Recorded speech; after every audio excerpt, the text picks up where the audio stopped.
You're listening to Inside the Locker Room with Wimp and Barry Sanderson on Tide 100.9 in Tuscaloosa. Possibly a thunderstorm, the high at 63. I'm James Spann on the ABC 3340 Weather Center on Tide 100.9. It's 39 degrees in Tuscaloosa.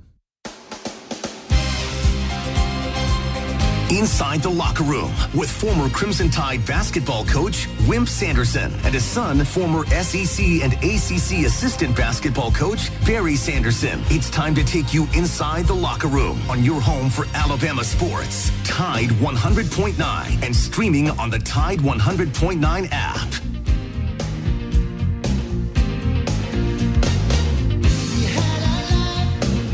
And good morning and welcome into a Hump Day edition of Inside the Locker Room, although we won't be here tomorrow, but it is the Wednesday edition of Inside the Locker Room. 205-342-9904 is the phone number if you'd like to get in on the show. Committee has spoken. I don't know. I have to really study it. I'm looking at one of the pay articles on ESPN. Heather Dennett, she's actually talking about it right now on ESPN, but pretty interesting stuff. JC, who normally doesn't join us until Thursdays, will join us, and he's going to have a lot to say this morning about this college football ranking. But anyway, let's get this show started. 205-342-9904. The X accounts at Locker Room 109, at Barry Sanderson, at Wimp Sanderson 1. And our email for the show is wimpandbarry@yahoo.com. Download that app, that Tide 100.9 app. Keep those app messages coming. I think the Alabama fan dad, from what I've heard, has been pretty fair about Alabama and their chances of getting in. And I don't think they're going to be mad if they don't. I think Alabama's made their bed, but the committee did give them a chance yesterday. So we'll look through that. Before we get started, though, we want to thank Yellowwood pressure-treated pine from Great Southern. Always remember, guys, if it doesn't have that yellow tag on it, you certainly don't want it. You want to build a fence, a deck, the pergola. The backyard is only one choice. Go to yellowwood.com to find a dealer that is closest to you. I rolled in last night about 1, but I did get a chance to see a little bit of the end of the Alabama game up to overtime. Then I listened to the Auburn game on the way back and watched the end. Boy, Auburn played really well last night. Janiah Broome. Oh, my goodness. So good morning, guys. How are y'all this morning? We're doing okay. As far as the playoffs are concerned, I go over several things that I think have happened. We have 3 teams in the playoffs right now from the SEC. We have 3 teams with 2 losses. The question for the people that listen to our show is, how can Alabama have the best shot to get in? The second choice behind Clemson, I guess, is to getting in. So the best way for them, one of the best ways for them to get in would be for Miami to lose to Syracuse. If that happened, that would help Alabama, and also for Southern Cal to find a way to beat Notre Dame. If Southern Cal could beat Notre Dame, then Miami could lose to Syracuse. That would certainly help Alabama's chances. Indiana's going to be in regardless of what you think. I'm not a real big SMU fan. The ACC has got SMU and Clemson's on the outside looking in, with Alabama just a spot or 2 off of them, and Miami continues to be in it. So they're in decent shape. Big 12's in bad shape. They may not get anybody in there. Could not get anybody in there. So while we were talking about 4 and 5 teams getting into the SEC, very fortunate if we can we'll be able to get a 4th team in from the SEC. So that's sort of the way it stood. I don't know if people want to call in and argue about who should be where. That's fine with Barry and I. But for those of you who did not get to see it, Oregon was 1, and Texas was 2, Miami was 3, and Boise State was 4. With 3 teams, as I said, already having 2 losses. So that's the way it is. We'll see what happens there. In your tournaments, in basketball, A&M got beat bad. Texas A&M did by Oregon. Kentucky played okay. They beat Western Kentucky. Alabama in overtime had a good win against. I thought they really got a good whistle on several of them, but it was a good win for them. 85-80 in overtime. They will play again. They will play again today at 4:00 against Memphis, who's the hot team right now. Iowa State, a good team, beat Dayton. Kansas and Duke played, and Kansas won that game 75-72.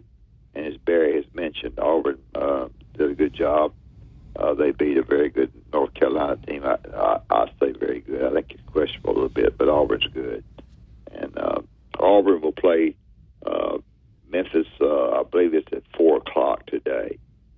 Alabama will play Rutgers at 9:00. Rutgers is a team that Kennesaw State beat, so I think Alabama has a great shot to continue to move on in that deal there. We welcome your calls. I think we're pretty accurate on what we say. You certainly could be wrong, but it's all up now to these games on.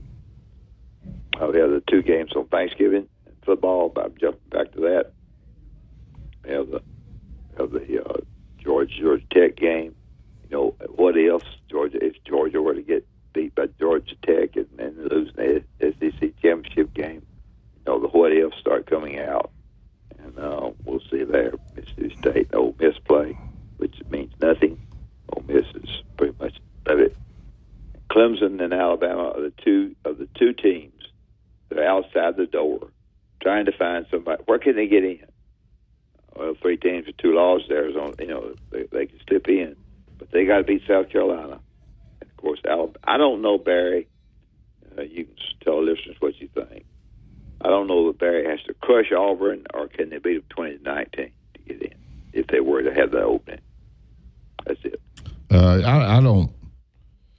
I'm in the committee. I think they're just looking at wins and losses. Clemson has nothing on their resume to be ranked ahead of anybody. To be honest with you, I mean, they've beaten nobody. They shouldn't be ahead of Ole Miss. Clemson. Now Alabama, I don't know. Obviously, Alabama's ahead of Ole Miss. Alabama does not deserve to be in this playoff.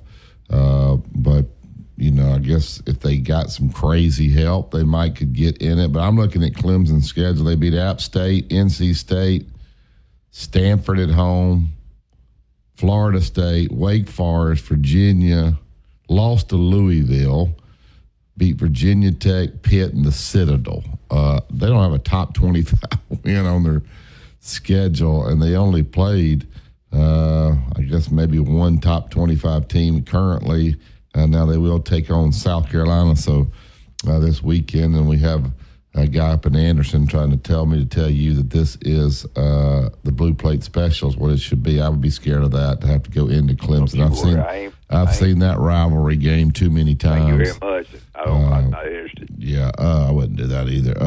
As far as Jim Grobe being on the committee, I think he's helping this ACC. Jim Grobe, the former Wake Forest coach.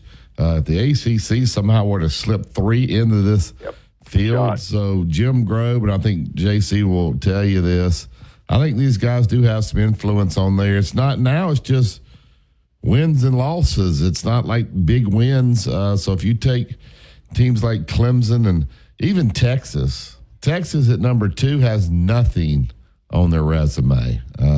Now, the Michigan thing's not their fault. They got lost to Georgia on there. They got lost to Georgia, and so why would they be? You're just looking at wins and losses. Georgia should be ahead of Texas, in my opinion, in this. But now it'll all work itself out based on who gets to Atlanta. There's a chance. I didn't realize this. I guess there's a chance with the rankings that the Big 12 could be left completely out. That Tulane and Boise could go in over the Big 12. So that Big 12's a mess. I don't even want to try to figure that out. You can't figure it out. It's not possible to figure it out. Big 12. Last night, I do think you're right. I did not see much of the Bama game, but I thought Wrightsville got bailed out on that. I thought the kid from Houston played good defense. He just hit the floor. He stood up there and knocked 2 free throws in to get that game in overtime. But that call, when Kelvin Sampson sees that foul that was called there, he's not going to be. That was a bad deal. Yeah, he's not going to be very happy about it. But I give Alabama credit. They stood up and made the place. And Mark Sears, after a goose egg up in Birmingham, hit a humongous three right there before the end of regulation. Big three. Yeah, humongous. All right, we'll take the first break. We got Philip Holder. I know he's got a lot to say this morning about this committee. But, Perry Thompson, the freshman wide receiver, guys, he's taken to Twitter. He's put Peyton Thorne stats up there, and for some reason I just lost it. He's put Peyton Thorne stats up against Jalen Milrose, and he says everybody's been all over Peyton Thorne. Peyton Thorne has 175 completions. Jalen Milroe 171. Peyton Thorne has thrown for more yards than Jalen Milroe. He put this on Twitter. 2,412 to 2,396. Who do you think is throwing more touchdowns, Chase? Peyton Thorne or Jalen Milroe? Peyton Thorne. Peyton Thorne's thrown 20, and Milroe's thrown 15. Now, Milroe does have 17 rushing touchdowns, so he left that little part out. Milroe's thrown 9 interceptions. Peyton Thorne, 8. You listen to Tide 100.9, 12:30 a.m. WTBC. It's the home of Alabama sports. Here's what's trending on the Tuscaloosa thread. Good Wednesday morning. A dense fog advisory is in effect for counties south of the I-2059 corridor until 9 this morning. That includes Bibb, Hale, Greene, Sumter, and Marengo counties. Visibility is down to less than a quarter of a mile in some spots. And there is a marginal 1 in 5 risk for strong to severe thunderstorms on Thanksgiving Day, but the risk for tornadoes is very low. Click TuscaloosaThread.com for more local news, sports, and weather coverage all throughout the day. It's free.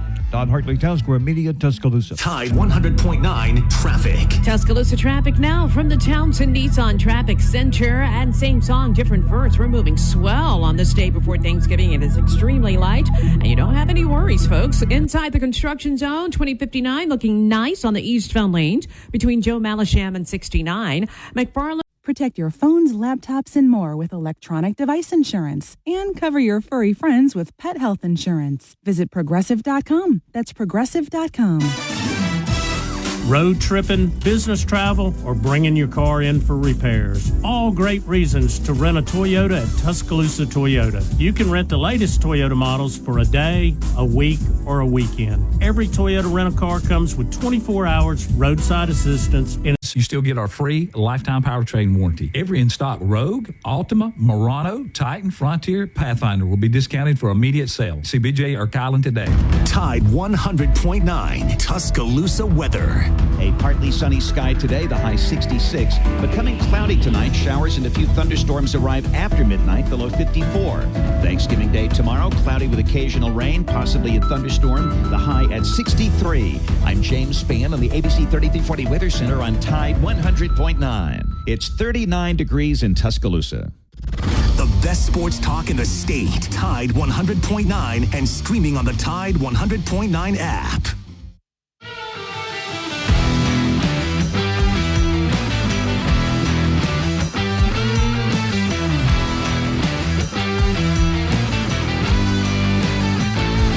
Welcome back to Inside the Locker. One thing, Yellowwood pressure-treated pine from Great Southern. If it doesn't have the yellow tag on it, then you don't want it. As I look at this projected playoff, it's really not that impressive, to be quite honest with you. I know you have to just add up the numbers and put it in there, but there's no games that look at that you go, wow, man, I just really got to watch Arizona State play Ohio State. Tennessee and Georgia, we've already seen that. Indiana, Penn State. I mean, is that giving you goosebumps? And then SMU and Notre Dame. I don't know. All right, get to the yellow and to get Phillip in. It's kind of underwhelming, Phillip, to me right now. Yep. Good morning, guys, and I want to wish you gentlemen a happy Thanksgiving to you and your families, and hope everybody is okay. Same to you. And thank you. Barry, one thing I'd like to say is I think the committee and the pollsters throughout the year have been very, very, very kind to Alabama all year long. After each loss, they've held Alabama in favorable esteem, and they've been very kind in the rankings as well as far as the 12 teams. So the Alabama fans can't complain about that one bit because they've stayed in the picture, they've stayed in the race, they've stayed in the hunt. The team hadn't appreciated that too much, but the fans can't complain at all. Now, I would like to say the problem for Alabama, I think, Barry, and I believe you're kind of on the same page with me, and Wimp may be too. But the problem is Alabama, even if they beat Auburn, they're going to be idle next week. And that's going to be a big thing because that's going to harm Alabama and it's going to harm Ole Miss. Now, you say, well, South Carolina is going to be idle next week too. But South Carolina, if they can knock off Clemson, they're going to surpass Alabama and Ole Miss, and they're going to get up in that 12 category area. They've got a fantastic opportunity, and I think they're going to beat Clemson at Clemson, and that's really going to be a nice undertaking for them, and I think it's going to somersault them possibly into the final 12. And same situation with Arizona State. If they can finish the year strong, they've got some possibility for movement.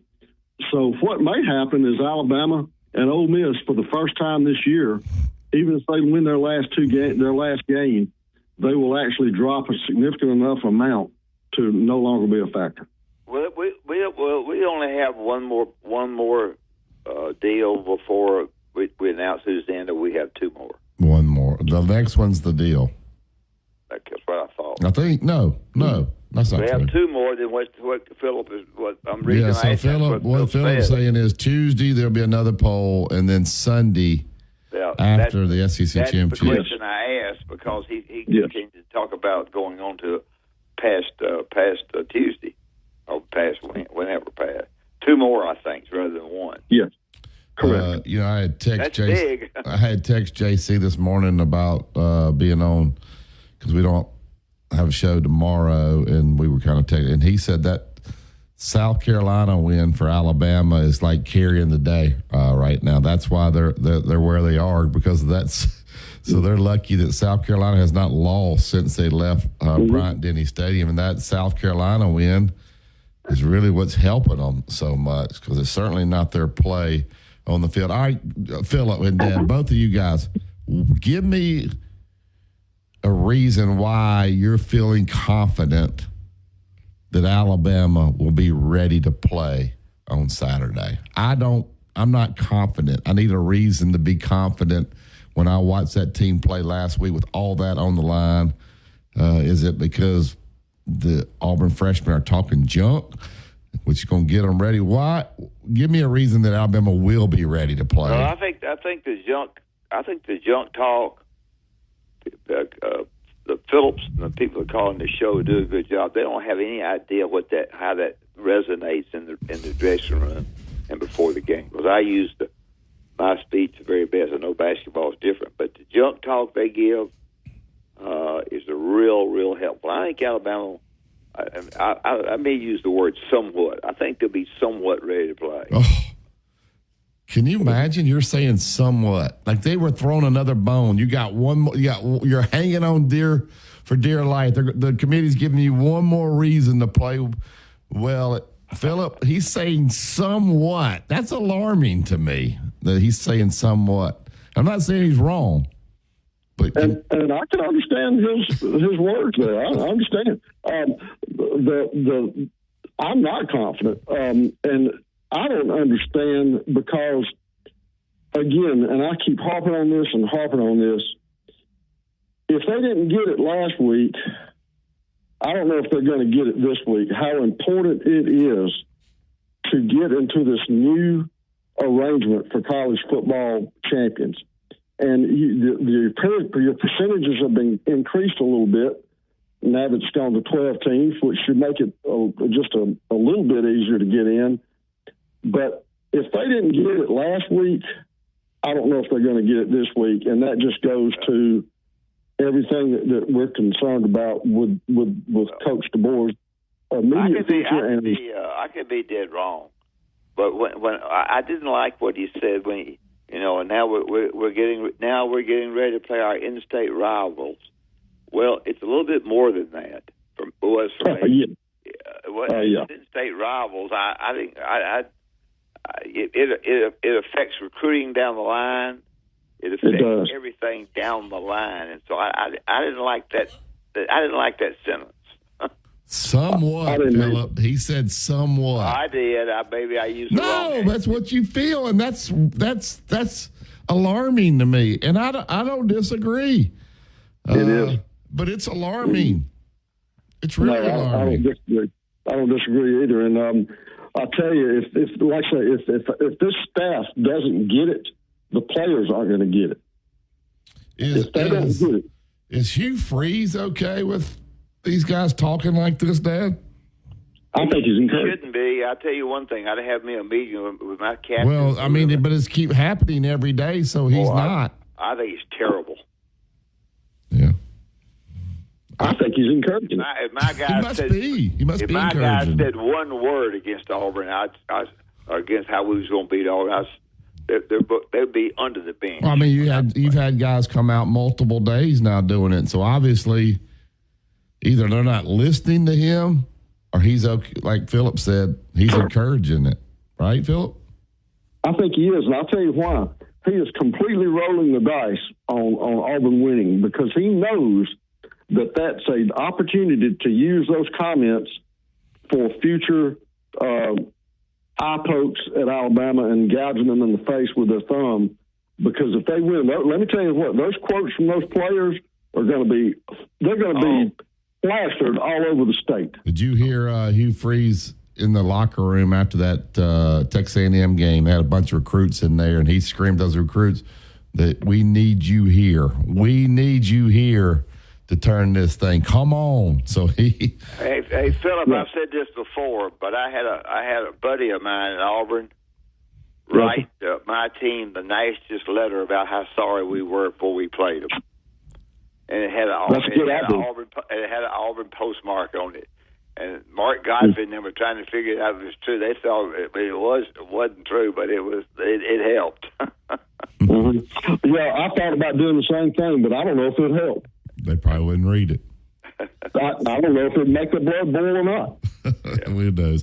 I try to rile them up on X every chance I get, but it just falls on. But it doesn't work. But hey, good win in the basketball game last night. There was a foul called every 72 seconds. Yeah. It was, from a viewer standpoint, it was rough to watch. It was like watching wrestling, but it was a big win for Alabama. Just a very hard game to watch. There was just no flow. Yeah, but Diabate played lights out. Is the guy they need to rely on. He's a dog, and sometimes he doesn't get the minutes, but he doesn't have all the accolades and the McDonald's All-Americans. He does all the dirty work. Thank you, Philip. Wimp Sanderson would play him in the starting five. I guarantee you. No doubt. Thanks, Philip. See y'all. All right, back up to the Yellowwood Hotline. Get Pat in. Good morning, Pat. Hey, good morning, guys. Coach Anderson. You ready? Go ahead, Pat. I don't know if we lost Pat. Pat, you there?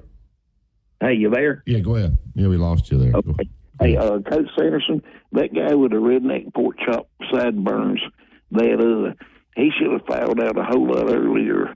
I mean, they were ridiculous in that first half.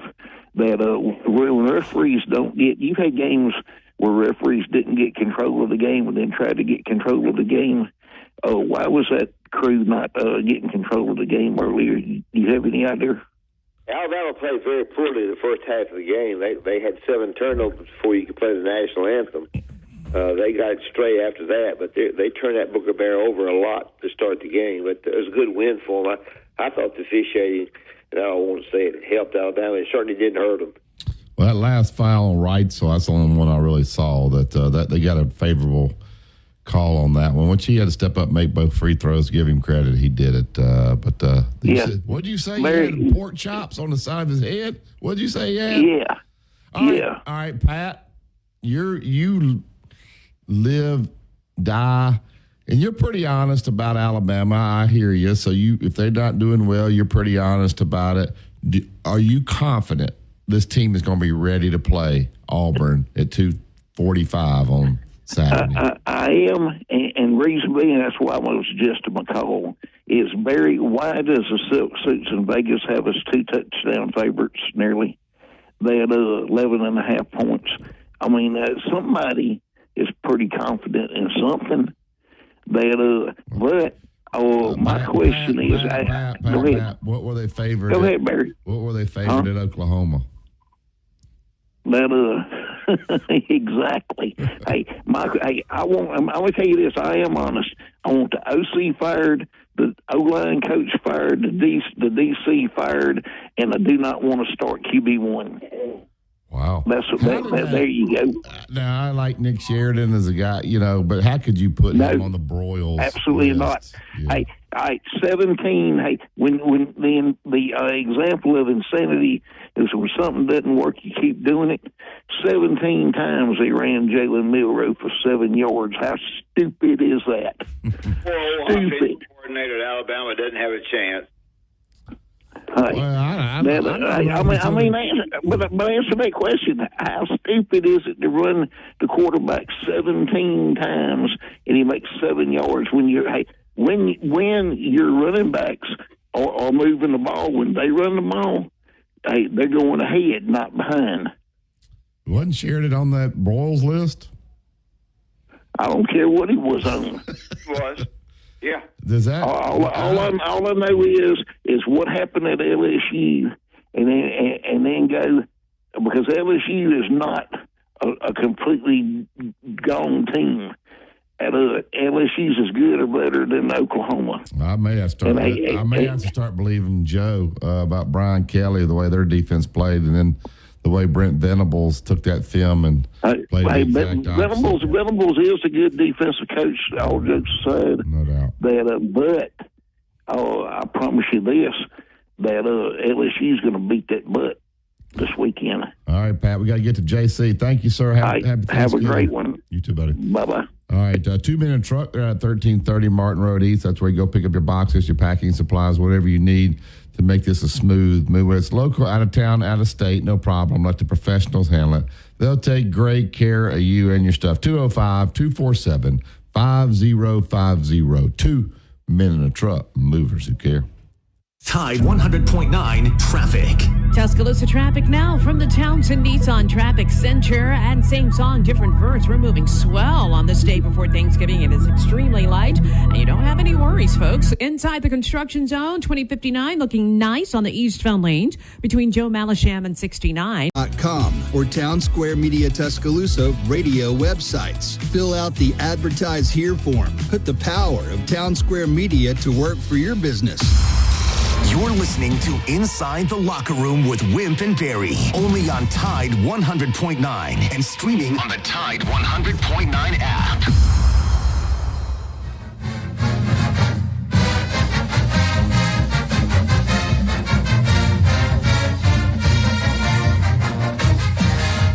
Welcome back to Inside the Locker Room. Pressure to your palm from Great Southern. Always remember, guys, if it doesn't have the yellow tag on it, then you don't want it. I appreciate JC. I texted him this morning. JC must sleep less than me. He was up. He answered my text immediately. He's the owner of thebigspur.com. Joins us normally every Thursday, but with Thanksgiving, we wanted to get him up this morning. Good morning, JC. How are you? Hey, JC. Good morning, fellas. Good to be what is right and wrong with the committee and selections? Right, the right part and the wrong part. The right part is this. I'm holding out hope that when you look at the history of the 14 playoff, at the biggest moves were always at the end, and they always usually got it right. I mean, no offense to Florida State last year, but it's pretty clear Alabama deserved to be in at the end. I remember 2014, Ohio State jumps in at the end over the co-champs of the Big 12.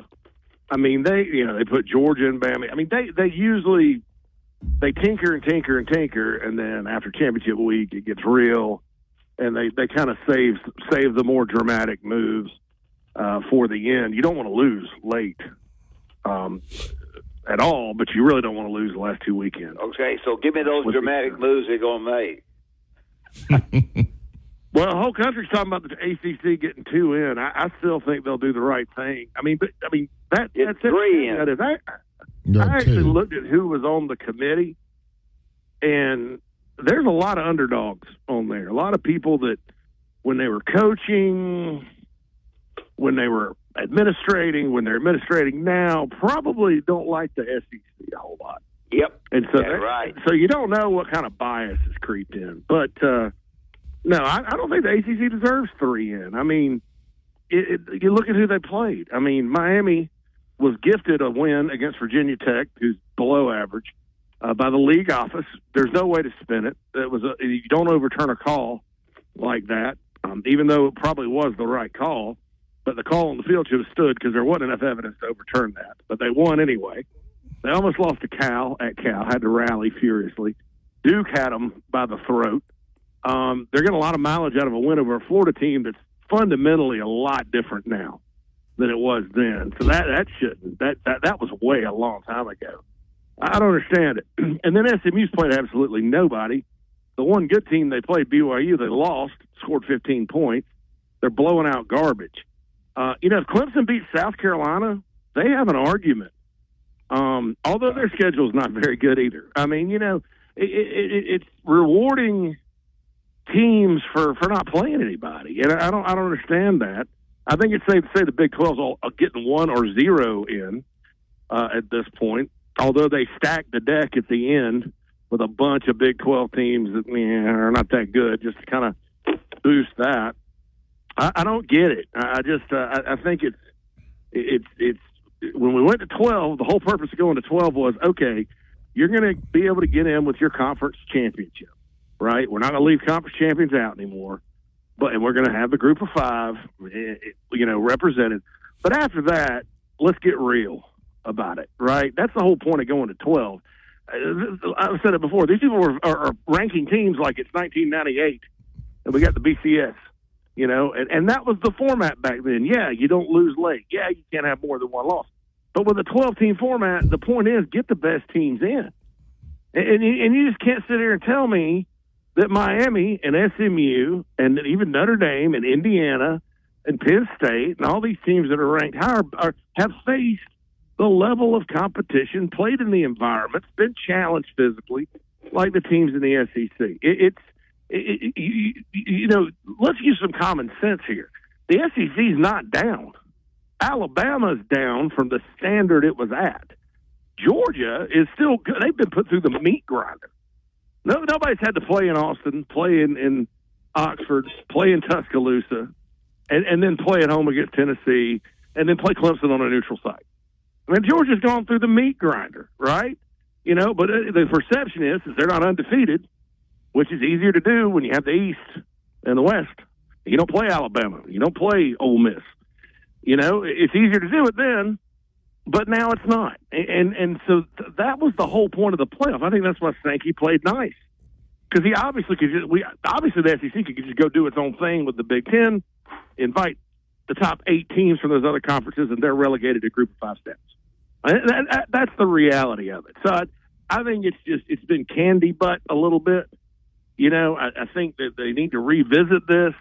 There are humans in the room that really, I don't know how qualified they are. I think that they seriously just kind of think it's same old college football. But the whole point, why not just leave it at 4? Because the whole point of going to 12 was to allow for some losses and to allow good teams that have maybe had some tough breaks to get in. And I think it's total crap if they end up this way. I will say, they usually do the right thing at the end, so I don't want to beat them up too bad. But, man, Ward Manuel, the AD at Michigan, who's the chair, yesterday said this. I about spit out my soup, okay? He was talking about Indiana's schedule. He said, oh, gosh, they've beaten Washington and Michigan and Nebraska. All at home. One was by 5 points to an average Michigan team. Go look at are Michigan and Washington and Nebraska good? Would they last a half in Gainesville or Baton Rouge or even Nashville this year? No. I mean, and so they're propping up Indiana by playing nobody. Penn State had a great escape this past weekend. The only good team they played, they lost on their home field. It was close. They can only play the schedule they're given.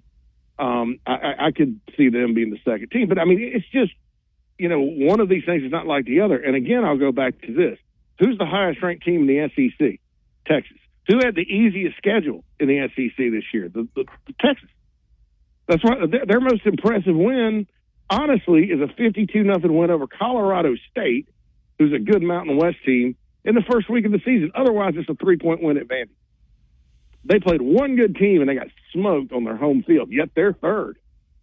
So this whole notion that you're trying to get the best teams, but that losses and the column, and look, Booger McFarland and all those people on TV were sitting there praising them for putting, 2-loss Georgia and 2-loss Tennessee over Indiana. No, that's common sense, right? You know, where's the common sense in 4 of the top 5 teams are play 6 of the top play garbage schedules? Like, absolutely nobody. Yet they're ranked ahead of the Georgias of the world. I'm disillusioned by it. By the way, it has nothing to do with South Carolina. I thought the Gamecocks, you know, when you have 3 teams like Ole Miss, Bama, Gamecocks are 0-2 head to head. You can't really rank them above them. I mean, it just has to do with the conference and the fact that you're going to have lesser teams flooding the college football playoff when that was never the point of expanding this. It's just horse crap. I just can't get. And then look, if they match up Georgia and Tennessee in the first round too, and everybody else gets to play baloney, that's a travesty as well. You know, there's no planet where that should happen. I mean, give them a chance. But anyway, that's my thought about it. I just, you know, when I heard Washington, Michigan, and Nebraska being mentioned as proof of a tough schedule, you know, that's enough to tune anybody for anybody to tune out and say this is just an invitational. It's not really a playoff. It's just let's get a bunch of teams together and play, and you know, may as well just go back to the old bowls. And do a +1. Play the bowls. Vote for the top 2 teams. Do a +1. We don't need all this playing into January and stuff. It's a load of crap. We're talking with J.C. Sherwood. J.C., Oklahoma made Alabama look pathetic. Brent Venables' defense was incredible. Why does this come in? I'm in Tuscaloosa, so I understand where I'm at, but why does this committee, you think Alabama's completely out of it, and then the committee keeps throwing them a life raft? What does Alabama deserve other than beat Georgia, I guess, maybe, but they 3 points against Oklahoma. You lose at Vanderbilt. They're a nice story, but let's be honest, they're 6-5. Why does the committee keep throwing Alabama a raft? Yeah, Go ahead. Well, here's how I think they came to this conclusion, because Bama hadn't played Ole Miss. So you got Ole Miss, South Carolina, Alabama. They're all 8-3. South Carolina has the better resume out of all of them. They have, you know, when you compare, well, Carolina won 35-9 at Oklahoma. You know, Carolina didn't lose they beat Kentucky by 25 at Kentucky. Ole Miss lost to Kentucky. They hadn't played Florida and some of those teams. Carolina beat Vanderbilt by 21 on their home field. You know, so when you compare scores like that, South Carolina probably gets the nod. They're the hottest team right now. They hadn't had a bad loss. But if you go head to head, so you go with those 3, and I go, well, Carolina's 0-2 against Ole Miss and Bama. Probably could have won the Bama game. Ole Miss was the worst game they played. Everybody else gets a pass for that, by the way. It was one bad game. And so then you look at LSU. Well, that's a common opponent. Well, Ole Miss lost at LSU, and then Bama beat them by 29. Now, I think that's a different LSU team, obviously, that Ole Miss played. By the time Bama got them, LSU's kind of reeling, and a lot of them quit. But Bama had a lot to do with that. So I think that's why. Because when you look at Ole Miss and Alabama head-to-head, taking South Carolina out of it, you know, Bama's got the loss to Vandy. They got a loss to a respectable Tennessee on the road, who's also benefited from a good schedule. And then the Oklahoma debacle. Well, Ole Miss had its debacle against Kentucky earlier this year. Kentucky's turned out to be not a very good football team. They lost at LSU, you know, and Bama won. So that's why I think when you're deciding with those teams, that's how it played out. So I saw the logic there.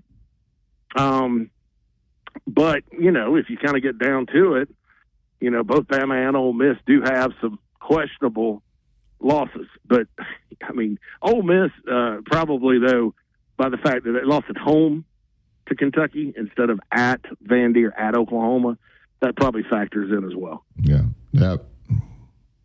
Oh, I can't think of anything else that I really need to ask you. I do think, I do want you to give us an opinion because you're closer to anything. Give us an opinion of the South Carolina Clemson game. Well, I think for the first time in a long time, you can look at this matchup and think South Carolina's the better team on paper. But these games aren't won and lost on paper, as we all know. Gamecocks defense did not have a good game against Missouri. Missouri kind of schemed them up a little bit. They always do. So they've got to kind of get that defense back to playing good. South Carolina on the road this year, 3-1. They've given up 6 touchdowns in 4 games. 4 of those were to Alabama. So 2 touchdowns in the other 3 games. One was a garbage touchdown with Oklahoma. One came second half against Vandy. Kentucky did not score.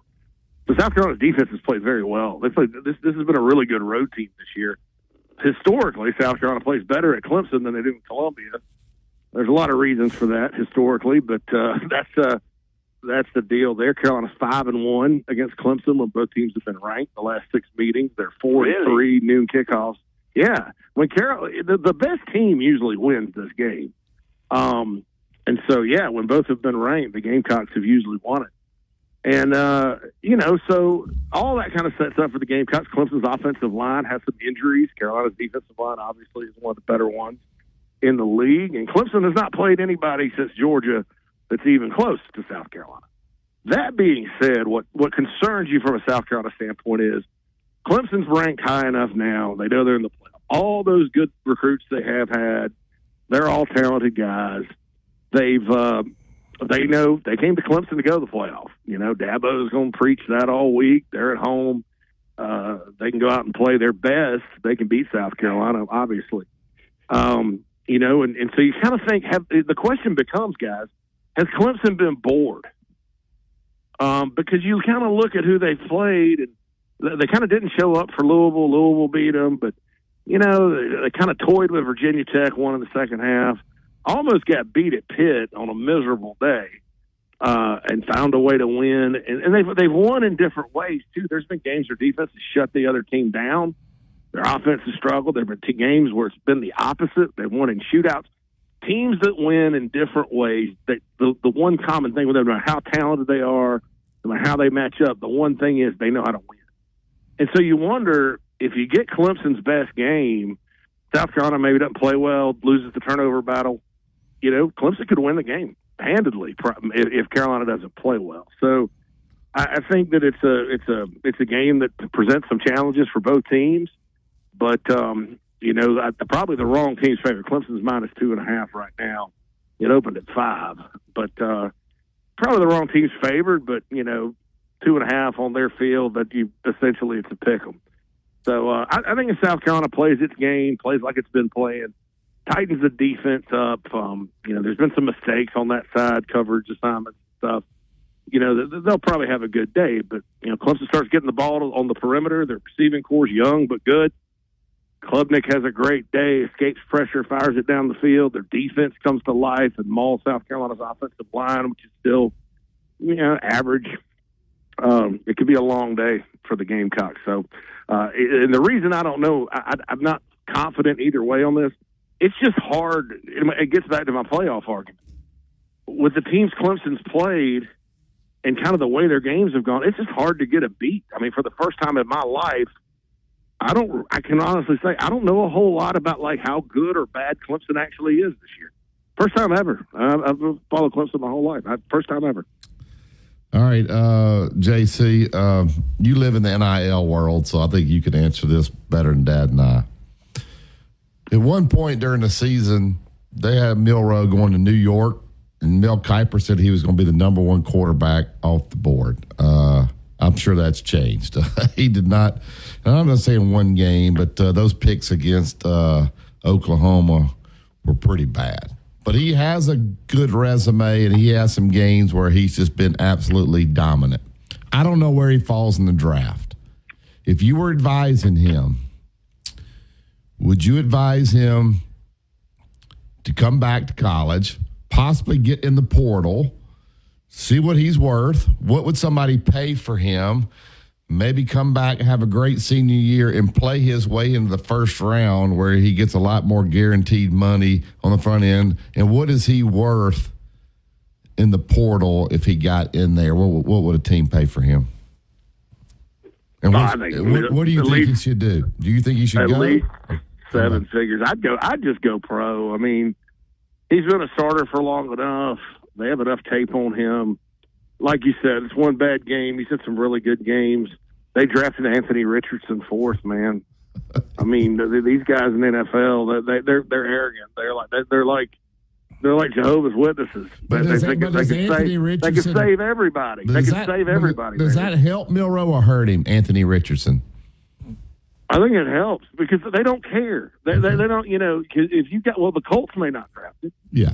But the Bears certainly aren't. But, a team like the Jets, wow, he's exciting. And it's they're arrogant. They think, well, he just hadn't had the NFL coaching. And they don't understand either that half the time these guys, because they've run these college offenses, they get up there and then they ask them to make 7 different reads on a play like Peyton Manning, and they don't know what the hell to do. I mean, it's like, but there's an arrogance there. I've seen it before. They drafted Jamarcus Russell, number 1 overall, paid him $30 million, dude. I mean, so and look, the Iron Bowl does not go well for him, and he throws some picks, and Auburn wins that game, and they finish 8-4. That may start the conversation a little bit, but because that's faltering at the end in many ways. But let's look at Alabama. They lost to Vanderbilt. That wasn't on Jalen Milroe. He played great. I think that the LSU game certainly was impressive. He's an exciting player. The pros like that kind of excitement. And as far as his performance against Oklahoma, they're arrogant enough to be like, well, if I was coaching, or if I was coaching him up and calling them, they wouldn't have done that to me, So I tend to believe that should happen. As far as getting in the portal goes, he'd be $1 million guy. I mean, depending on what school and the system and all that. Yeah, I definitely think he'd command a lot. Dad's mad at me because I said, and you follow college football, and Alabama's had some tough losses. They played well, but with everything on the line, the SEC championship, the Final 12, NIL money, in my opinion, it was the worst effort with everything on the line in the history of Alabama football against Oklahoma. And our dad says, oh, no, well, they lost bigger. Yeah, they may have lost bigger games, but I'm talking about go out there and completely. When Mark Starr was playing. Completely, JC, lay an egg. Look unprepared. Looks like they didn't even practice. No adjustments whatsoever. Am I off base there? I've had people say I'm 100% right. Ears Whitworth was the coach at Alabama. Ears Whitworth. JC wasn't even a thought in his mama's mind. Ears Whitworth. How bad was that, JC? That was awful. Was it the worst? The worst I've seen with everything on the line. It has to be the worst in a long, long time. I mean, even like ever, he said long time. Well, I'm not as versed as Coach is in the history of Alabama football. I'm trying to think back if Shula had a couple good teams. DeBose had. Yeah, but he didn't have all this on the line. Like you have all this right there. It's all right there for you. And to show up not ready to play. JC, he's trying to sell his point. Go ahead and But I'm saying, I'm asking the callers and Dad saying, guarantee me Alabama's going to be ready to play against Auburn. And Dad said, well, I think they will. He's using the word think. Like we don't even know if this team's going to show up and be ready to play in the Iron Bowl. JC. I tell you, if that game were at Jordan-Hare, because even mediocre Auburn teams have given Bama fits down last year. Last year, it's been a different story. Nick Saban got beat down there twice. Mm-hmm. 3 times. Kick 6, 2017, and the 48-45 game. They should have lost last year. That made him a bad coach. Yeah. I don't know, JC. Well, I just don't see it. These guys. Coach just made a good point. He mentioned 2 words, Nick Saban. And this is not a knock on Kalen DeBoer. Kalen DeBoer is a proven winner, all that good stuff. But here's the reality of the SEC. And Saban knew this better than anybody because he would fret. They'd be going to play a 4-7 team, and he would fret about it. He fretted over Charlotte, teams like that. I don't think they played Charlotte, but anyway, they kind of said yesterday, JC, that the coach that Auburn was going to drive up and play the in-state rival Alabama. Go ahead, JC. Finish your point. Well, no. I think what Saban did is historic. It's not going to be. I've said this. It's not going to be replicated anytime soon in our lifetime. Georgia's not going to do it. Texas ain't going to do it. Nobody's going to do it. I mean, it's hard, and so that's what they were missing is that locking in. And then the defense sometimes this year for them has gotten caught with their pants down. And that happened against Oklahoma. They ran their quarterback 25 times, so they got enough points. And then offensively, they just fell apart, which is surprising. But, Oklahoma's had a good defense all year. And that's why I said last week, these people talking about firing Brent Venables, he's already done the hard part, out there. Is getting the defense to the SEC level when you're in the Big 12 is hard. And he has them ready from year one. Fixing the offense out there, all you got to do is take players and show them the Heisman Trophy winners. I think there's 6 of them. The great players they put in the pros. I mean, that's an easy fix. They just got to hire the right coordinator. But I'll admit, even saying all that, the results surprised me. I thought Oklahoma could be competitive in the game just because they've gotten better and had some tough losses. But I didn't expect a 21-point win. That's absolutely a black eye type of loss. And so, I mean, they need to get ready for the Iron Bowl, and they probably need to whip up on Auburn pretty good, I think, to feel good about where they're at heading into the selection day. Yeah, so, if they show up. As far as the worst one, it's the worst one I can remember since 2009, at least. And I'm trying to think back Shula and DeBose and Fran and those guys. They had anything on the line and just fell apart. I can't recall any specifics. Yeah. I mean, that kind of thing. If they don't show up ready to play Saturday and they lay an egg, you'll get really bad around here, JC. I'll just let you know that. You're looking at you get to go back to Nashville for the Music City Bowl. Singing of the crime. Yeah, they had an Ole Miss and Alabama playing a bowl game if they want to have any interest in it. All right, JC, tell everybody where they can find you, man. We appreciate you so much. Have a great Thanksgiving. Tell everybody where they can catch all your stuff. Yeah, happy Thanksgiving to the Sandersons. And, I was thinking the other day, man, it's about the 8th year we've been doing this. I'm grateful for you guys. I enjoy the conversation every week. You can download the Chief Sports app and get this week's episode of JC and Morgan. We cut it on Monday. Lots of chaos. We kind of break everything down about who's deserving and who's not. Mike and I obviously have a different opinion than the talking heads and scribes out there that want to prop up crappy conferences. So download Chief Sports app, go to jcandmorgan.com and check out all that. And hopefully we're talking next week with a little bit brighter picture for some of these SEC football teams. Yeah. Thank you, JC. Thanks, JC. Thanks, fellas. All right. They're good stuff. We always get great messages in when he's on, get different perspective there, but he pretty much knocks it out of the park each and every day. Appreciate him changing days with us this morning. All right, we'll take this break. You listen to Tide 100.9 and 1230 AM WTBC. It's the home of Alabama sports. WTBC Tuscaloosa and W265CG Tuscaloosa, a Town Square media station. Tide 100.9 and streaming on the Tide 100.9 app. It's Jaialai, Jaialai. It's an IPA. It's from Cigar City Brewing, our friends out there. It's about the taste, and the taste is phenomenal. It's bold, it's citrusy, and more importantly, it's beer. And if you're going to drink an IPA, you've got to drink Jaialai. Or if you're a beer drinker in general, you need to try Jaialai. I love High Life beer. Lee DeLapp's had it. LeVar's had it. It is phenomenal. It's a great beer to bring to Thanksgiving. Look, High Life, look, you're sitting around with a family member. You're trying to watch some football. They're getting on your nerves. You know what good friend is going to help you out there? Not one who's hanging out with his family. It's the one that's in your house. It's the one that's in your cooler. It's the one that's in your fridge. It's the one that's in your hand. It's Hi-Li. Hi-Li's unique naming was inspired by the international sport, which hit its U.S. cultural peak in the mid-'70s. You may not be able to pronounce it, but you will love it. It's amazing. Pre-game, post-game, Go inside the Alabama Crimson Tide with the Gary Harris Show. Hey, everybody, it's Gary Harris. Wednesday morning at 9 a.m. on the Gary Harris Show, the coach, Ellis Johnson, will break down the Iron Bowl and all the big SEC rivalry matchups. He'll be on with us at 9:30. Also, Larry the Music Man at 10:30. Your phone calls, and we'll continue to talk the Iron Bowl. That's Wednesday morning at 9 a.m. 12:30. The Tide Tailgate Show is presented by Academy Sports and Outdoors, Skyland Boulevard, Tuscaloosa, and the new location, Highway 280, Birmingham. Online at academy.com. Tide 100.9 traffic.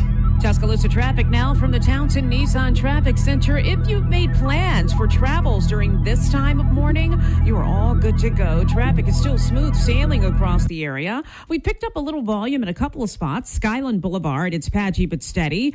In between 2059 and McFarland, and really can't call it patchy. It's just on and off your brakes for 69 North in Northport, just before Carroll's Creek Baptist Church. Sponsored by Black Warrior Marine, Castaway Fish Co., Riverside Feed and Seed, and Adams Heating and Cooling. Tide 100.9 Tuscaloosa weather. A partly sunny sky today, the high 66. Becoming cloudy tonight, showers and a few thunderstorms arrive after midnight, the low 54.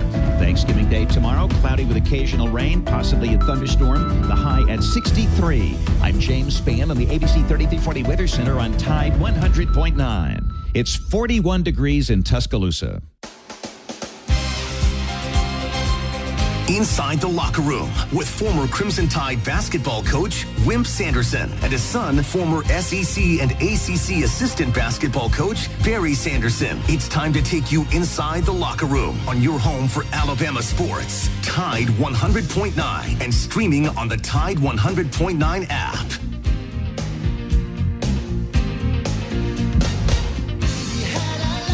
Welcome back to the second hour of Inside the Locker Room. Allstate Insurance agent Andrew Kniffer. He's my agent. Let him become yours out at 4705 McFarland Boulevard, Suite 3 over in Northport. You're looking for home, life, auto, whatever you need. Just dial 205-722-9201. He can get you a quote made up, send it right to you. When you have insurance with Andrew, the nice thing is if something happens and you need to use it, then he knows exactly where to send you. He'll take great care of you. With all that. All right, we'll get to the Andrew Kniffer hotline. We'll go down to Skyland Boulevard, and we'll talk to Justin Troll about Tuscaloosa Toyota with Thanksgiving right around the corner tomorrow. Happy Thanksgiving, Justin. How are you, my man? Man, I'm doing great. I hope you guys are doing good, and I hope you guys have a great Thanksgiving. Yep. Tell us what's going on this week over at Tuscaloosa Toyota. A lot of people have some free time on their hands, so I'm sure people getting out doing a lot of car shopping over there. Yeah, a lot of sales going on right now. A lot of Toyota this time of the year pumps a lot of their incentives out, even on 25 models. It's not stuff that's kind of left over from 24. It's on all of our 25 models. There's super prices right now, great interest rates and things going on.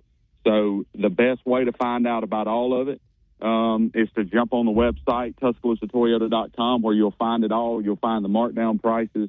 You'll find interest rates and everything that we got going on right now at Tuscaloosa Toyota. What's y'all schedule this week, Justin? I'm sure you're probably closed for Thanksgiving, but other than that, tell them when you guys will be around there. Yeah, that's it. Just closed for Thanksgiving. We're open today. We're open Friday, open Saturday. So get it early. There's a big game in town, and a lot of people don't like to get on the road when that's going on. So hit us up today. We won't be there tomorrow. We'll be back on Friday. What are y'all's hours on game day? Are y'all open all day, even when Alabama's playing? We're open on game day, and obviously, on game day, not a lot of traffic, but a lot of people get in that morning and come early and get it over with before the traffic hits hard. So, but we're open regular business hours to 5 o'clock on Saturday. So, you know, and a lot of people will say, well, I don't watch football and stuff. And, you know, during the game, there's no really traffic with anything going on. So it's kind of a ghost town. So a lot of people will show up, shop, look, whatever you need to do. But on game day, we're open all day. I think you've mentioned this each week. Some businesses maybe they're looking for get some purchases in right here before the end of the year for tax purposes, this, that, and the other. You guys can take care of anything that they need there, right? They just need to come by and see you. And if they need a fleet of Toyotas, you'll be happy to take care of them. Talk a little bit about that. I know that's kind of a common practice. Yeah, absolutely. So businesses in town, you know, and I sell a bunch of businesses, University of Alabama and all that. They buy a bunch of Toyotas from us. So, you know, right now is a good time to go ahead and get started on that, because what we don't want to do is wait close to the end of the year, and then you're trying to fulfill that order, you know, before the year ends for tax purposes. So you want to jump in and get that done, you know, right away. And we got a lot of businesses doing that now. They know that.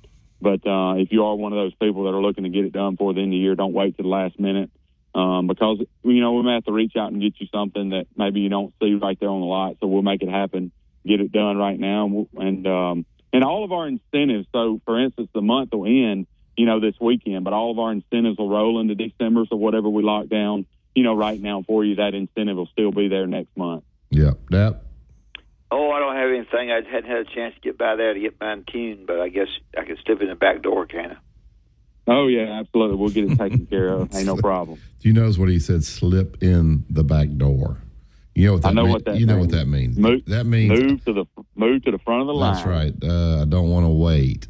So if I get there, let's move it right to the front of the line. Absolutely. That's the back door. So when you slipping in the back door, Justin, you know that lingo, right? You know how that works. Absolutely. I know. Me and him, we on the same page. We know what to do.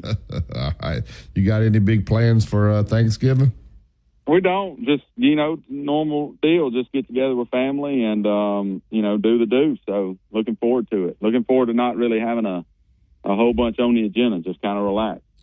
Well, Justin, we appreciate the relationship with you guys. I hope you guys knock it out here this month. I know it'll be a big month for you guys, getting close to the end, and then December, and then before you know it, it'll be New Year's Eve, and I know you guys got plenty of 2025s and all that coming in, but we appreciate everything you guys do for Inside the Locker Room.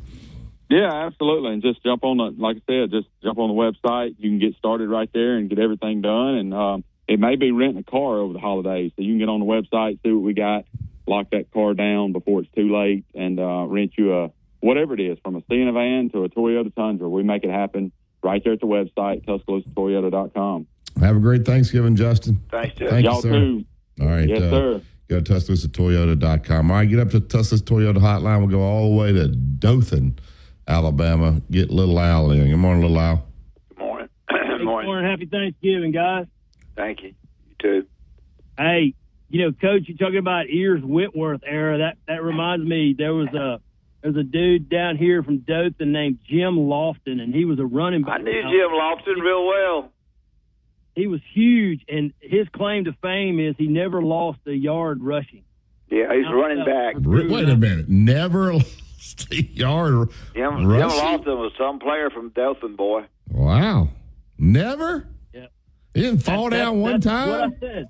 That's what I heard, you know, but this was before moving pictures, I think. I'm not sure. You know. Well, I used to play a lot of golf down there at the country club at Dothan. It's a great place. There's only one problem down there at the golf course: the cotton-picking mosquitoes.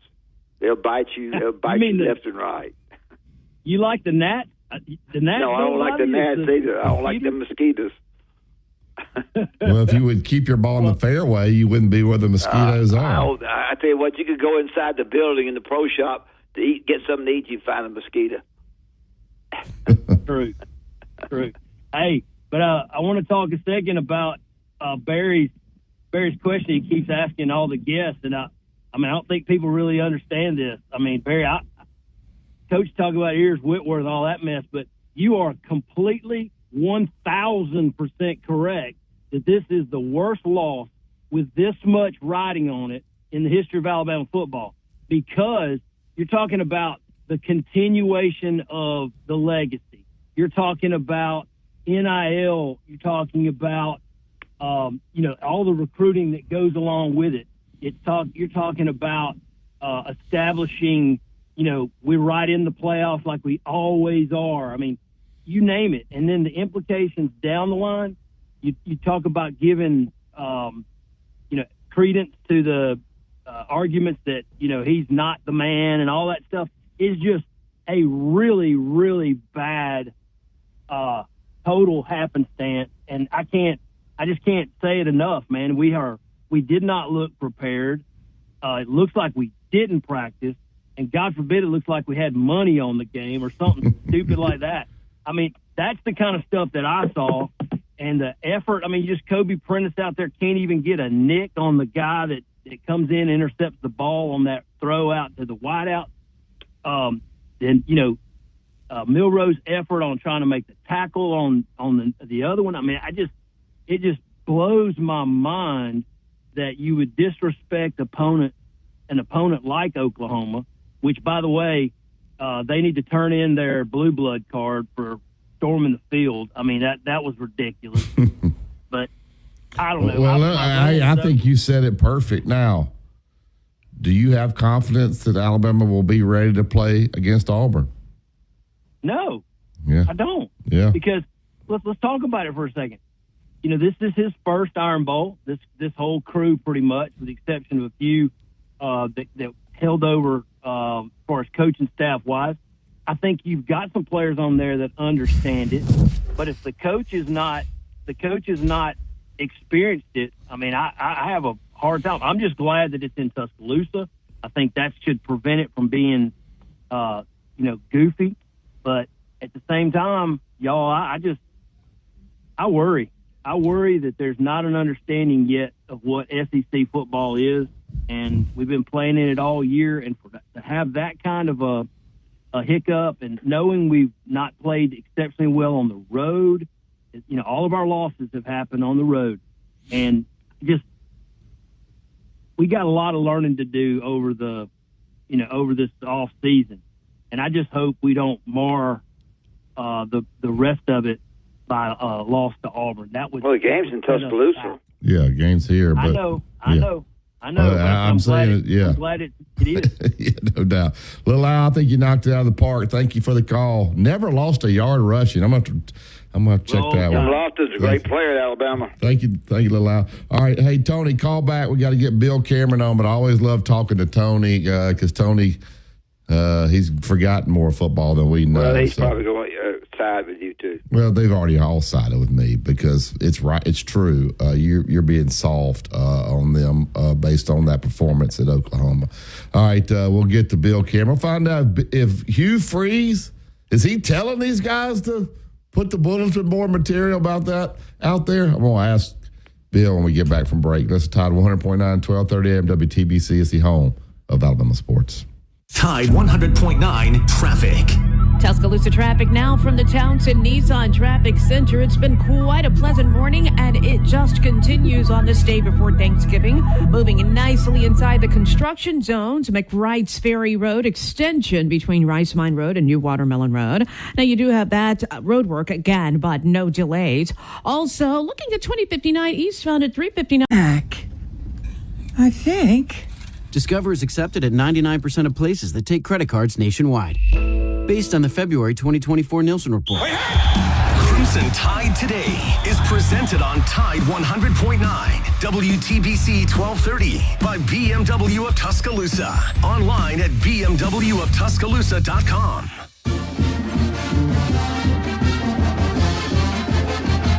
From the University of Alabama, this is Crimson Tide Today.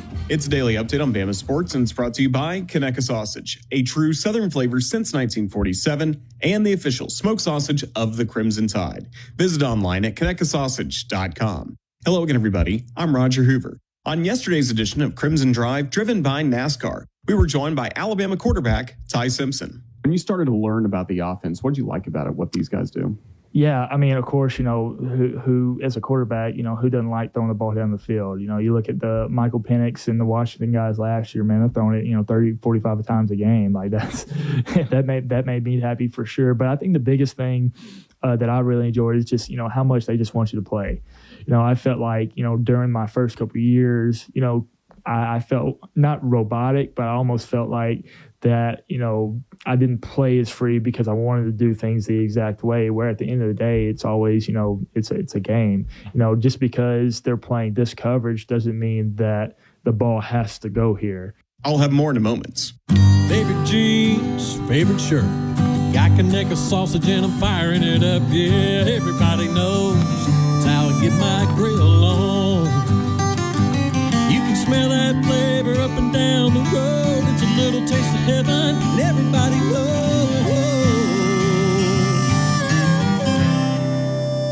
It's how I get my grill on. Conecuh sausage. It's just a little taste of heaven. We've got you covered for Alabama men's basketball tonight against Rutgers. Our radio coverage from Las Vegas will start at 8 p.m. Central, leading you up to tip-off at 9 p.m. You can listen on our full radio network, plus the Varsity Network app. Crimson Tide Today is brought to you by Conecuh Sausage. Crimson Tide Today is a production of the Crimson Tide Sports Network from Learfield. Two-time state champion and two-time NIT champion, Barry Sanderson breaks down the latest in sports on Inside the Locker Room on Tide 100.9.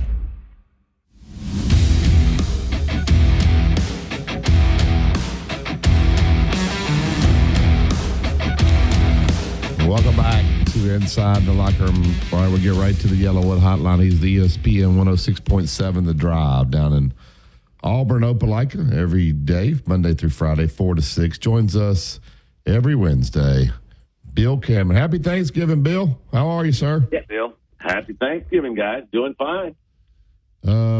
Bill, we've been worried about whether Alabama was going to be ready to play. The way they played against Oklahoma with everything on the line was absolutely embarrassing. So I was telling Dad on Monday, I don't have any confidence that they're going to show up ready. And then I start reading Auburn's freshmen, and they're doing they're trying to help Alabama get ready by doing a lot of talking. Is Hugh Freeze okay with this? Is he encouraging this? Because it's been happening multiple days, so he hasn't gotten it stopped. And I don't know if it'll get Alabama ready or not. Right now I have my questions about that. But just kind of talk about what you're hearing, and is he okay with what's happening? I've got a feeling Hugh Freeze is not thrilled with this. What happened, Barry, is Monday was the only day there was any media access, and they sent out more players than we have had all year long. Usually we'll get we get 4 or 5 players every week, but they sent out over 10 players, and it is the young guys are the ones that probably haven't haven't been talked to or sat down. Maybe they haven't gone through their little seminar or whatever. And DeMarcus Riddick especially. He sort of shot from the belt and let everybody know exactly what he was thinking. He's a confident young man, and now we'll see. He's talked the talk. Now let's see if he can back up what he said. And the thing is, it's more than just on him. You can talk about your own things, but when you're talking about your team's not going to lose, you're not going to lose. People are wondering, gee, does that mean he's going to be leaving early or something? But no, I don't think it's a situation where Hugh Freeze was thrilled when he saw some of the comments, especially from DeMarcus. I mean, Cam and some of the other guys, those are the kind of things. I didn't think those comments were nearly as incendiary as DeMarcus's, but he's had a really, really good stretch here and playing very well. But yeah, he's definitely. I think that Jalen and some of the Alabama guys will know who he is come Saturday afternoon. Yeah. Quarterback wise, where is Auburn with that? Are they comfortable? I felt like that the running game was their game, and I think they felt the opposite. Will that change a little bit scheme wise against Alabama? It changes. It changes from game to game. Whip. I mean, they banked on Peyton Thorne all year, and really, it's funny. As much criticism he's taken, and from the Auburn people as well, from a lot of the fans, that California game, the Cal game, he really struggled. But he's thrown 8 interceptions all year, and 4 of them came in that one ball game. And you look up now, and he's in the he's in the top 5 in the SEC in passing, and really in SEC games only, he's been even better. And I think he's pretty comfortable with where he is. I really felt good for him after the game the other day, because he's been close. Auburn's been close so many times, and they haven't been able to win. And it seems like it's always, well, it's Peyton's fault if you don't. But I mean, he's pretty confident, and they've got talented enough receivers. Boy, Keandre Lambert-Smith has been a huge addition this year. That's probably one of the best gets that they've had from the portal since the start of that thing. But the young guys are coming along, led by Cam. And Auburn's got a situation where, if you try to overplay the run a little bit, they like their possibilities with Keandre Lambert-Smith, and then the 2 freshmen who start beside him, Cam Coleman and Malcolm Simmons. We're talking Bill Cameron, ESPN 106.7, The Drive down in Auburn. Bill, what did that win last weekend do for Auburn to beat a Texas A&M team that was still have an opportunity to go to Atlanta, and they still do, but you could tell Hugh Freeze was extremely excited in the locker room. He was reaching out to the recruits that were in there. The fans were all on board. I think it gave them the shot in the arm to give them the confidence to come up here and believe they can win now. Just what did it mean for this Auburn football program? It was like a huge weight lifted off their shoulders, I really think. I mean, because the thing that had been so impressive, and I've mentioned this to you guys all through the season, is how they kept going out there and competing. I mean, they kept playing hard, and they were in ball games, and they needed something. They needed justification that, okay, all this hard work's going to turn into something, and it did on Saturday night against Texas A&M. They've been close, but like we said, that they ain't horseshoes. It doesn't matter that you're close too many times. As a matter of fact, I turned to one of the fellows in the press box Saturday night as A&M scored to take that 31-28 lead, and I said, "Look, I've been following these things closely, been at these, if not covering them since 1970, and I've never seen a team that has played as competitive and as close, but never got a win." And I was thinking this could be as bad as any of them, could hurt as much as any of them. So getting that win really justifies what they've been doing. And it was a huge game for the recruits that were there. They needed that because obviously, as you said the other day, hey, this is the last week coming up right now, and Auburn doesn't have that. They won't have that last shot. The teams that are playing at home, including Alabama, have the last shot on these players. So they needed something that would stick in those players' minds, and I think that kind of win really is going to. And they need that to be able to add the kind of players that they want to feel like they're making that step forward. Yeah, that. I hope that $200,000 that you had to pay for running on the field didn't come out of the NIL fund. No, it was only $100, I think, for Auburn. It's $200 for Oklahoma because they came on too soon. Wait a minute. What do you mean too soon? Is there a difference? Well, yeah. Well, if you rush the field and it delays the end of the ball game, that's what the SEC did. So Alabama's getting an extra $100,000 out of it, right? Because their fans rushed the field that had to go off and rush it again. Wait a minute. If that goes to the commissioner's salary, he's going to be rich. Wait a minute. Explain that to me. So if you come on and you have to stop the game, it costs you more money than if you just come down there after the game's over?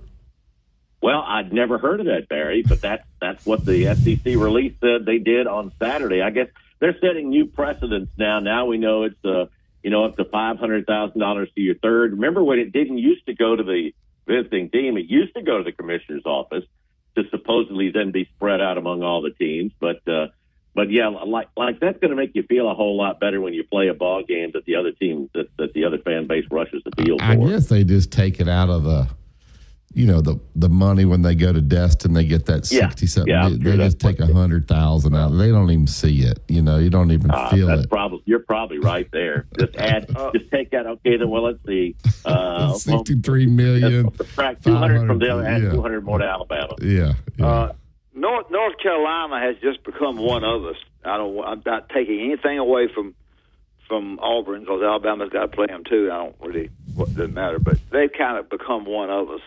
In other words, not as quite as elite, but a good win for Auburn last night. Big guys playing terrific. Johni Broome, wow. Yeah. Johni in the first half last night was phenomenal. Yeah, and I haven't had my coffee yet. I just got up in time to do this because, dang, I'm tired of these late night games. I talked with we talked with Andy Burcham yesterday, and Andy and I used to do a show together before he was even part of the play-by-play staff. But I mean, we're talking about it yesterday, and what a fun few days he's had the last few days. But yeah, Johni Broome was unstoppable in the first half. The difference in North Carolina and some of the other top teams, they're not really that interested in defense. I mean, they're all just about how quickly they can get up and down the court, and Auburn doesn't have a problem with that. But now with Johni, they really have a half-court game. So they had 6 guys in double figures last night too, and then that's the reason. In the second half, Johni only had 1 bucket in the second half. He had some free throws, and he had 9 rebounds, 3 blocks in the second half. So it's not like he wasn't there. But they start doing things like that, then they've got other guys that can hit shots. With Miles Kelly and Chad Baker-Mazara and Denver Jones, and Chaney Johnson has grown up and become he's a man inside as well. So they've got quite a few weapons, and that was a big one.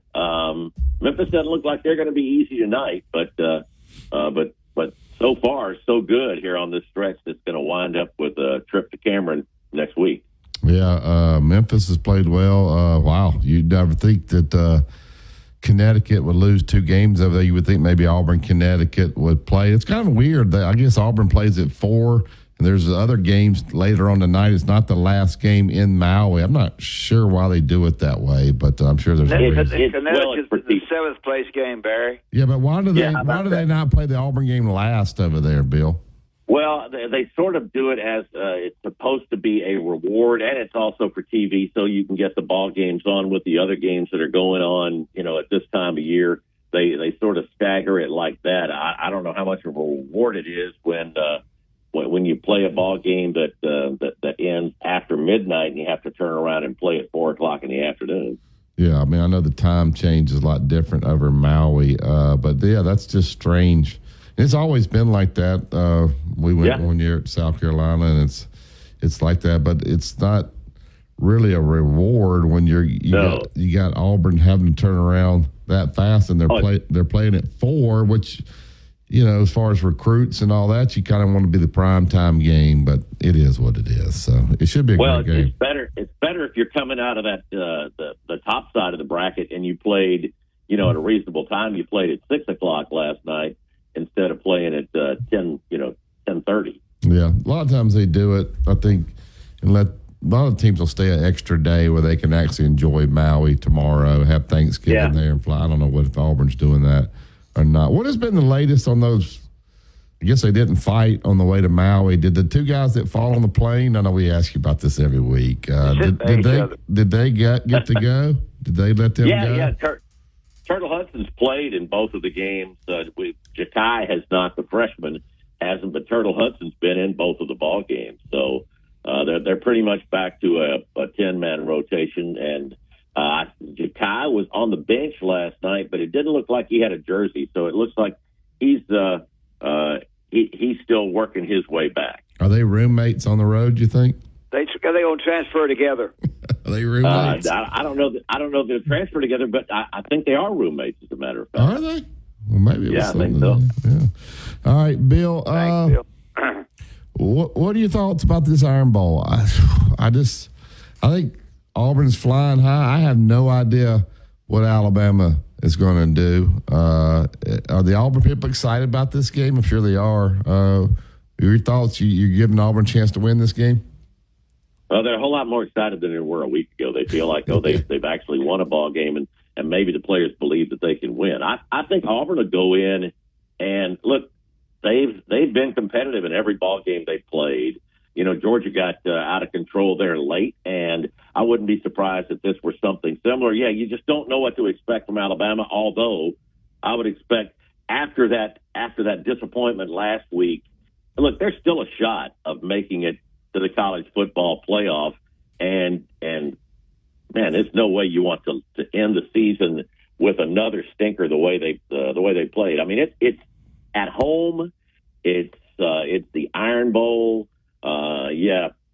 There's some comments that definitely are going to stay up there on every bulletin board. So I would expect Alabama to bounce back and play well. And when Alabama plays well, they play as well as anybody. But I think Auburn can compete with them. I just don't know if both teams are playing well, then Auburn can hang. But I don't know that they can. I don't know that they can pull it off. I'm not picking Auburn in this, but I just don't know what to expect from Alabama. I think you got a better idea what you're going to get from Auburn. Yeah. Well, Bill, we appreciate you being on with us all these years. Hope you and your family have a great Thanksgiving. Look forward to hopefully a great Iron Bowl. You coming up? Yeah, absolutely. Good. Safe travels up, and you guys have a great Turkey Day tomorrow. Thanks, yeah, Bill. Y'all too. Happy Thanksgiving to the Sandersons and everybody. Thank you, Bill. All right, guys. All right, Dad, let's tell them about Bryant Bank, and we'll get to I'll tell them about a couple of things. I'll tell them about Bryant Bank first. Bryant Bank's outstanding bank, 4 locations in Tuscaloosa and the locations in Birmingham, Columbiana, and throughout the state of Alabama. If you go into Bryant Bank, they're going to help you. They're going to do everything they possibly can to make your visit comfortable. You can bank online, which is absolutely terrific, and not only can you bank online, you can know that your money that you put in there, either for a business account or for your personal account, is safe. And so I believe a great deal in Bryant Bank. I also believe in it because I'm still living today. I believe in Mavis Brakes, Tire and Brakes, who took care of me the other day at a time when I could have gone down the drain. They're out at Tattersall Park at 6301 Adeline, and the number is 949-4314. 949-4314. Those are 2 things I need to mention. And we're hoping that all of you have a great Thanksgiving. All right, we'll take the break here over the phone lines. We also got to get that blue plate special, Chase. It's time. You can't hide. You can't hide. You got to pick a game. And that blue plate special brought to you by my buddy Chuck Norwood. Chuck Norwood, the Remax team down in Orange Beach, Gulf Shores. You buying or selling? There's only one choice down there, and that is Chuck Norwood. Go to chucknorwood.com. Serving the coast down there for over 33 years, and experience counts. So give him a call today, 251-948-1212, or go to the website, chucknorwood.com. This is Tide 100.9 and 1230 AM WTBC. It's the home of Alabama sports. Tide 100.9 traffic. Tuscaloosa traffic now from the Townsend Nissan Traffic Center. Our one and only problem right now is a fender bender on 2059 eastbound at 359. I'm taking a look at this, and I don't see any severe delays here. Just a little on the slower side. If anything, well, it's slow at all. It's just pretty much moving about it. And otherwise, we're... Place to be. Visit us now to save big and discover why so many are switching to BMW. BMW of Tuscaloosa. Take your dreams for a drive. Tide 100.9 Tuscaloosa weather. A partly sunny sky today, the high 66. Becoming cloudy tonight, showers and a few thunderstorms arrive after midnight, the low 54. Thanksgiving Day tomorrow, cloudy with occasional rain, possibly a thunderstorm, the high at 63. I'm James Spann on the ABC 3340 Weather Center on Tide 100.9. It's 43 degrees in Tuscaloosa. The flagship station for Alabama Crimson Tide sports. Tide 100.9 and streaming on the Tide 100.9 app.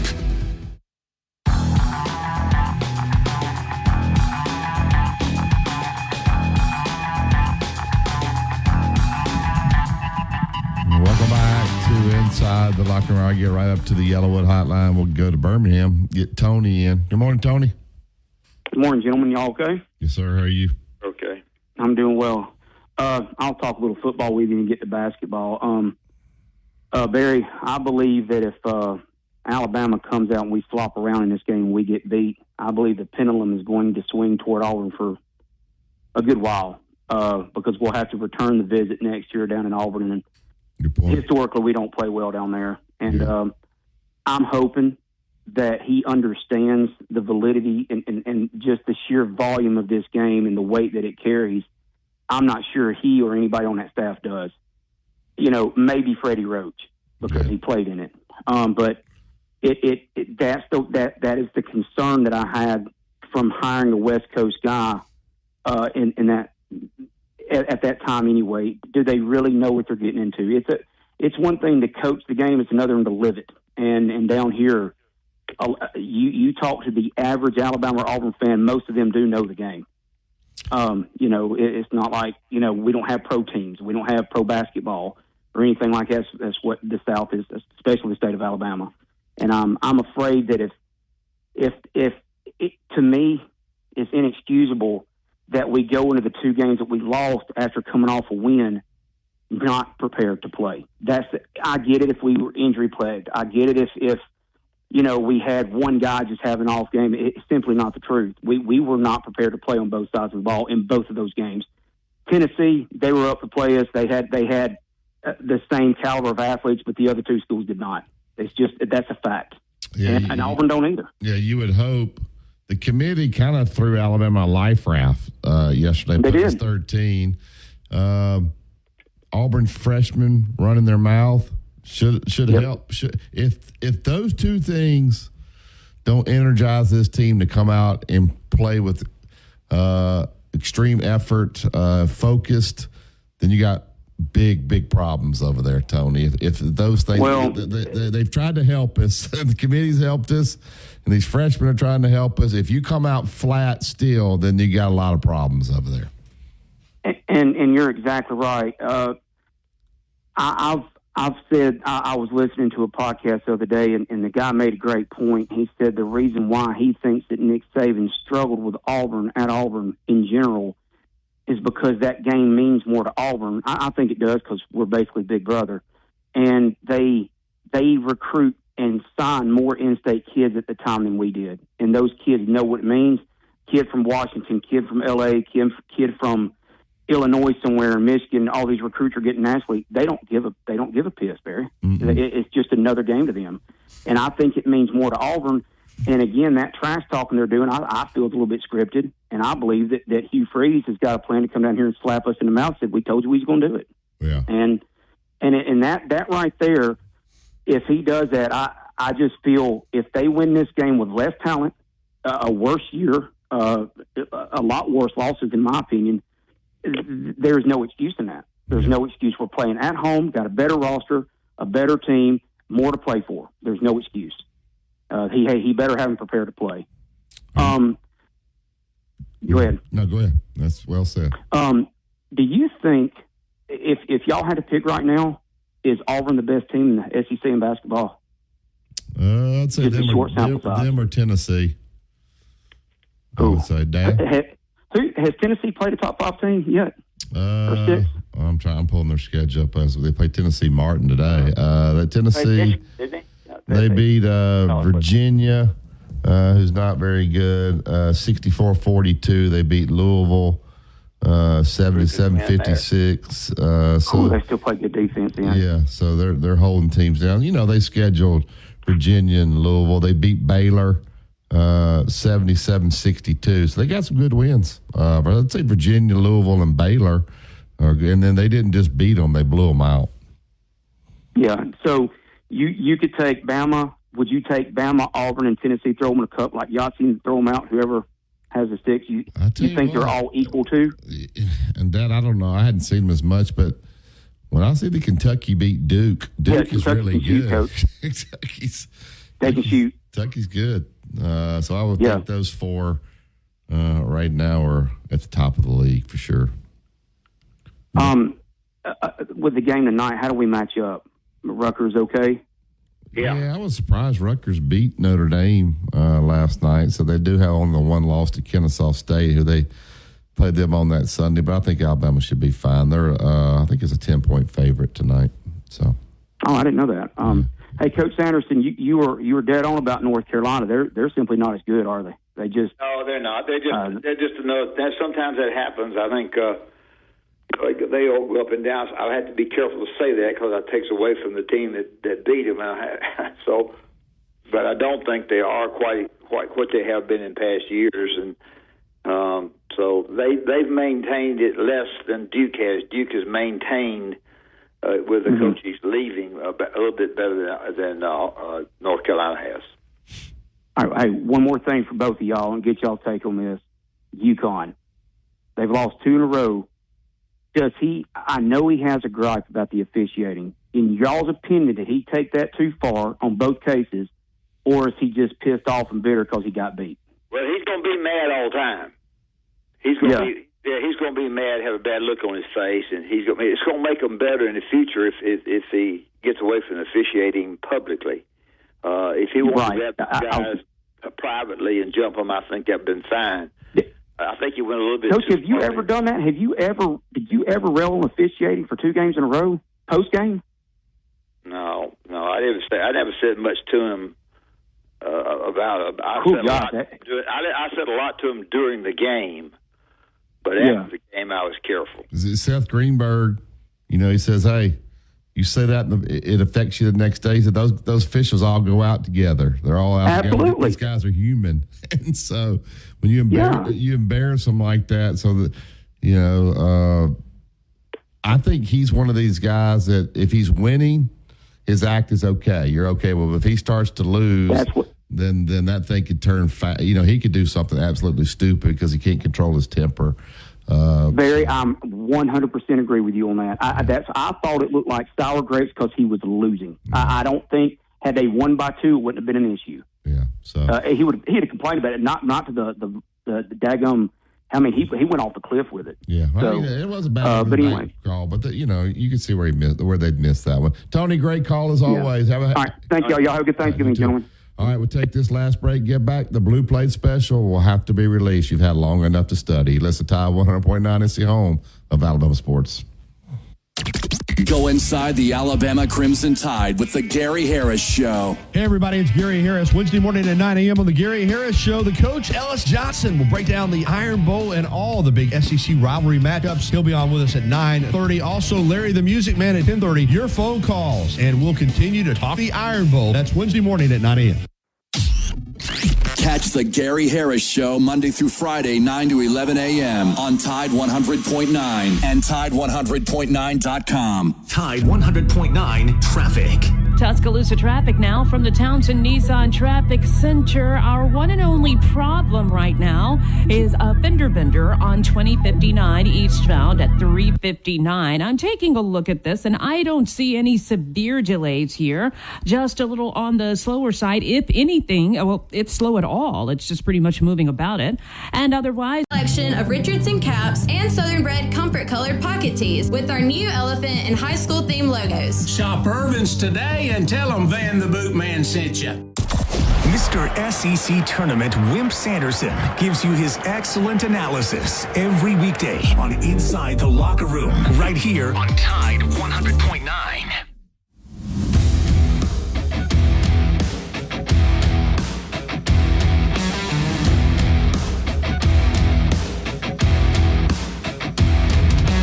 Welcome back to Inside the Locker Room. There is some football today. A lot of good hoops on.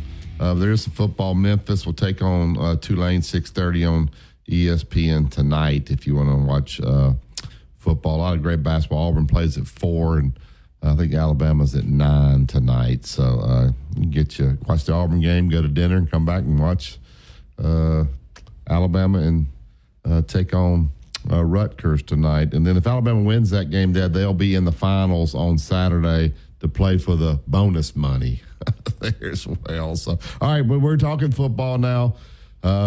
What is that Blue Plate record, Chase? Is it 8-6 now? 8-6. You're not as hot as Doug. You're not as hot as Doug, but you're warm. I'm pretty hot. All right, what do we got this week? Well, it's not an easy week. A lot of tough games to call.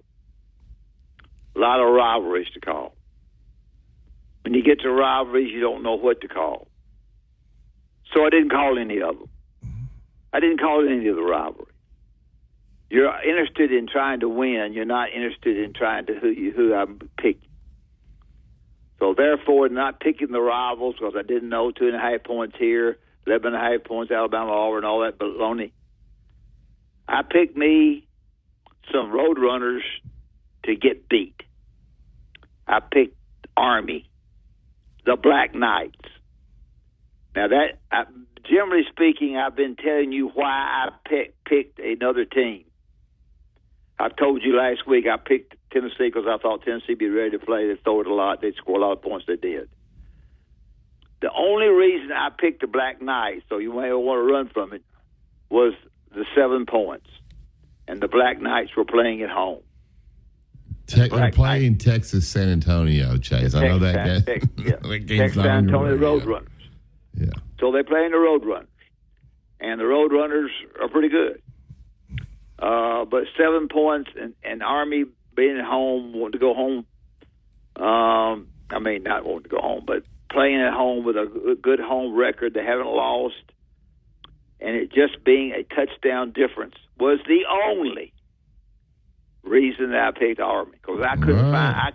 I couldn't find. The Roadrunners have won 4 out of 5, 3 in a row. They just beat Memphis, North Texas, and Temple. You better stay away from the Roadrunners if you're scared of me. So, but will the Roadrunners be mad? They got to be.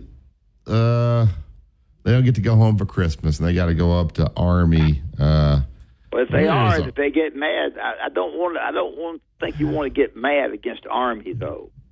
Yeah. Yeah, you don't want to get mad against them, because if you get mad against Army, they'll put out their swords and swish. All right, so that line is 7. Yeah. Chase. So look for I studied hard to come up with the Roadrunners. All right, Chuck Norwood, you're going to be a real loyal guy if you watch that game. Just bet it and look at the score. Don't watch it. Nobody's wanting to watch Army and North, whoever they're playing. Who are they playing? Who is it? We're playing the I don't know who we're playing. Texas El Paso Roadrunners. Who's the coach there? Got me, Nick Saban, I think. Who is the coach there? I forgot. I don't know either. So, but hey, put all your hard-earned money on it. There you go. Not a bad pick. I think Army. They're hard to play. That team's 6-5 that's playing them. So there you go. All right, tweet that out or X that out. X it out. Yeah, that's probably true. All right. Alabama Auburn. You can pick the game on Friday, but are you feeling that Alabama's going to be ready to play in this game? I think Alabama's going to beat Auburn. Really? Are they going to blow them out? I think Auburn finds a way to lose. They didn't. They didn't against A&M. I got all that. I got that. That game was at home. I just think they find a way to lose. So you're. I don't know if they'll cover the 11.5, but I think Alabama will. All right. There you go. Chase, who are you taking? Yeah, Alabama, but it's going to be really close. I'm just not confident right now, Barry. The Texas San Antonio coach, Jeff Traylor. Do y'all know any more than you did? Yeah, Jeff Traylor is the current head coach. He was hired in 2019. The nickname, the Roadrunner, has been used by UTSA's athletic program since 1978. Yeah. So there you go. Let's see where Jeff Traylor was. Y'all might want to get you a load of those Roadrunners.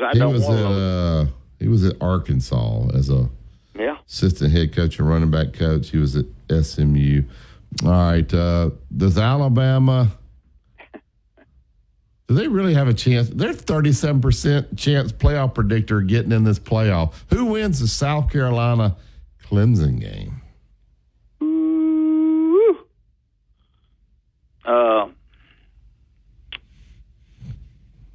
I don't know. I don't have an answer. I don't know. Who wins Texas A&M? Texas. A&M's got a lot on the line, though. They got Texas is in.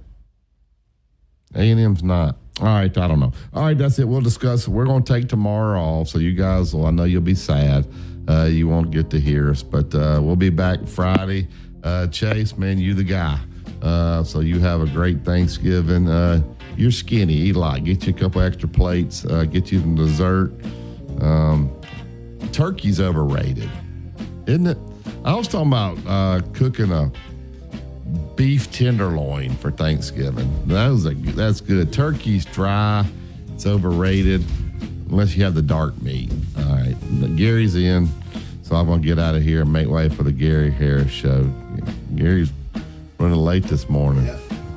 Traffic's bad out there. You just the Tide 100 point. Traffic. The Auburn traffic's rolling in. All right. Is Gary disgusted with Alabama like I have? I hadn't been able to listen to him. He's disgusted too. It takes a lot to get him disgusted. So he's disgusted, and I must be right. You listen to Tide 100.9, 1230 AM WTBC. It's the home of Alabama sports. Have a great Thanksgiving, everybody.